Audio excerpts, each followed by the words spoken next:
வணக்கம் மக்களே. Big pass 9 மக்கள் எதிர்பார்த்த அளவுக்கு இந்த பிக் பாஸ் 9 அவ்வளோ பரபரப்பாகவும் எதிர்பார்ப்பும் பூர்த்தி பண்ணல. ஆனா இந்த வாரம் எவிக்ஷன் ஆன பிரவீன்ராஜ் ஒரு பரபரப்பை ஏற்படுத்தினார். காரணம் என்னன்னா, எதிர்பார்க்காத ஒரு எவிக்ஷன் வந்தது. விஜய் சேதுபதியில அந்த அட்டையை பார்த்தோன்னே பிரவீன்ராஜ் ரொம்ப பதற ஆரம்பிச்சிட்டாரு. அவர் எவிக்ஷன் ஆனதுக்கு அப்புறம் அவரால் எமோஷனலை கண்ட்ரோல் பண்ண முடியல.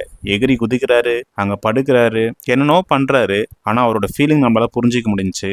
உண்மையிலேயே சில விஷயங்கள் கண் கலங்க வச்சது. போட்டியாளர்கிட்ட பேசுறாரு, இங்க நான் என்னென்னலாம் பண்ணணும், நான் நடிச்சுலாம் காட்டணும், நடிப்புலாம் கத்துக்கிட்டு வந்தேன் அப்படின்னு சொல்லிட்டு அப்படியே அழுகுறாரு. அவர் அழுவும் போது எல்லாருக்கும் கண் கலங்கி இருக்கும். ஏன்னா அவரோட எமோஷனல் உண்மையா இருந்தது. இங்க நம்ம எதுவுமே பண்ணாம போயிட்டுமே, சாதிக்கணும்னு நினைச்சு வந்தோம், சாதிக்க முடியாம போறோமே அப்படின்னு நினைச்சு அவர் ஃபீல் பண்ணாரு. அதுக்கப்புறம் ஒரு வார்த்தை சொன்னாரு போட்டியாளர்கிட்ட, யாருக்குமே இங்க நேரம் கிடையாது, கிடைக்கும் போது எல்லாத்தையும் சரியா பண்ணிடுங்க அப்படின்னு சொன்னாரு. அவர் சொன்ன அந்த வார்த்தை 100% உண்மை. பிக் பாஸ் விளையாட்டுக்கு மட்டும் கிடையாது, நம்ம வாழ்க்கையிலும் சரி. எப்பெல்லாம் வாய்ப்பு கிடைக்குதோ அதை சரியா பயன்படுத்திங்க. நாளைக்கு பண்ணலாம் நினைச்சீங்கன்னா வாய்ப்புகள் நம்மளை விட்டு போயிடும். அதுக்கப்புறம் கடைசி வரைக்கும் நம்ம வருத்தப்பட்டுதே இருப்போம். பிக் பாஸ் மட்டும் கிடையாது, வாழ்க்கையிலும் இது உண்மைதான். ஸோ பிரவீன்ராஜோடைய எவிக்ஷன் உங்களுக்கும் கண் கலங்க வச்சதுன்னா கமெண்ட் பாக்ஸ்ல கமெண்ட் பண்ணுங்க. நன்றி.